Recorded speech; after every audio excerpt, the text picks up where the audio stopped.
I just came home just now and I wanted to just try something, like as always, trying something a little bit different. And this is going to be a video dedicated to anyone who is living here, coming here in the island of Oahu, or is planning to live here in the island of Oahu. And that is addressing the Skyline slash rail situation at foot.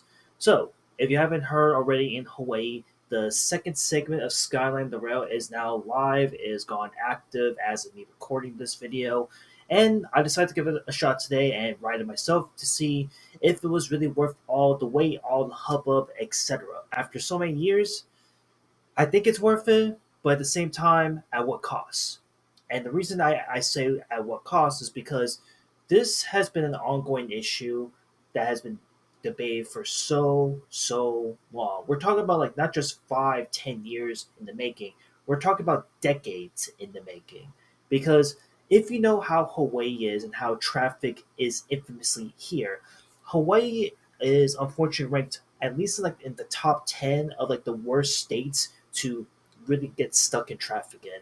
And it's pretty bad. We have a pretty that's honestly and unfortunately the reputation that Hawaii is known for, where we have like a lot of really we have a lot of good reputations, of course, but there's some pretty infamous and bad reputations that we have here in Hawaii that's pretty well known. And having the worst traffic here in Hawaii is no exception. So when I say that this Skyline slash rail project was announced, a lot of people, including myself at the time growing up as a young elementary school kid, was very curious about how it's going to go, how is this going to be successful. After all, we actually did get one technically, but it was like a much smaller scale, like the monorail, which is available here in Pearl Ridge.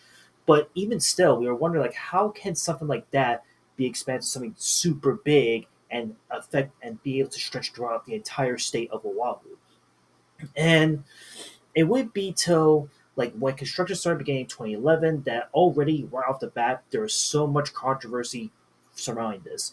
And look, I know I can be posting pictures and links to this, but this is stuff that you can look up online right now because this has been prevalent for so many years regarding all the ups and downs that the Skyline Rail project has been through. From the fact that when this project was being done, there was like the whole um, disturbance of burial grounds, like sacred burial grounds that really affected people who grew up and was born and raised here in Hawaii, to the potential and questionable tactics of what our government has been using our tax dollars towards when going to the rail.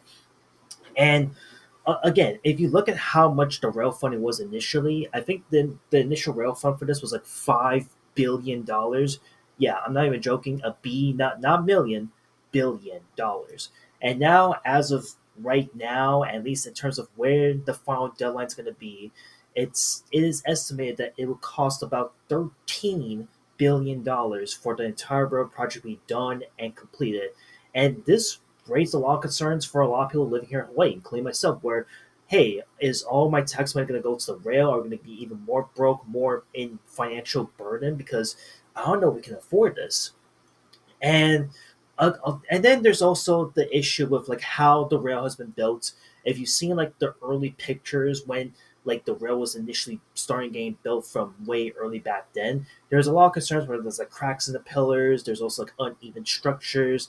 The rail car itself looked like it wasn't going to be fast enough, etc. There's a lot of it that again I could probably go on and on. This will be a 1 hour long video, but to just condense it down into the bare essentials, I'm just telling like what's been going on with all the controversy regarding all of this is leading up to. And finally, I guess the last thing that was really controversial when this rail project finally started going into full fruition is the ever so present of closures of some local businesses here in Hawaii. So a lot of big local business that I grew up on, I actually saw and unfortunately when it's being shut down because of the rail project. Because obviously, given how big and how massive this project is, there's going to be even more delays, even more traffic, which is going to result in people not wanting to go into that street to go to an area that they would normally go to do shopping or buy stuff. And I think it is, in my view, it is estimated that it was responsible for shutting down like at least 100 to maybe like 1,000 local businesses due to this rail construction that's been going on for so long, for so many years. And again, the construction again started back in 2011, and up until 2023 when it was finally like open to the public for like a small grand opening, it was like, again, it really hit the local businesses where it hurt the most. So when I say that after riding this second segment of the rail today, just to like try it out, see if it's really worth it, even going far as to timing how long it takes to get from, the furthest place in Oahu to the most current place, which is Kalihi as of right now, how long will it take, right? So I can say that after riding this bad boy for a good hour, I would say it basically took an hour. So if you're basically going to come from Kapolei all the way to Kalihi, technically, because that's where the last stop is at currently, it would pretty much take you about, give or take, like 30 minutes, I would say, like roughly on the ballpark, and then 30 minutes to go from Kalihi all the way back to Kapolei. So overall, I think the timing of like saving time, not being able to be stuck in congested traffic, which Hawaii is sadly known for, is a good. It's definitely a positive. I like it. But again, at what cost? Because at the end of the day, there are going to be some skeptics out there and some people when they look at the rail and the consequences of what the rail has done, that a lot of people are going to be like, yeah, we did it, we solved traffic, but is this going to really solve traffic, And again, I think right now it is still too early to determine if this is going to solve traffic in the future, but at the end of the day, I think that this was honestly a pretty solid project. This was years in the making. That, again, this was proposed back in the 1960s, and the fact that we haven't had this rail project up and opening like it is right here, right now, decades prior, this would have solved a lot of traffic issues, and we wouldn't be the state that's known for the worst traffic to ever happen here in the U.S. in general. But again, ultimately, in my opinion, I think the rail project was really good. I think that they actually finally did deliver, and I can't wait to see like where it's gonna go from here. I suppose because at this point, it's gonna take a while until they can go from where they're at in Kalihi right now all the way to where they're hoping to hit all the way to Amawana. That's essentially the goal they're trying to hit is to go from Kapolei, which is currently the farthest you can go in the west side, all the way to Amawana, which is like the east side. That makes sense.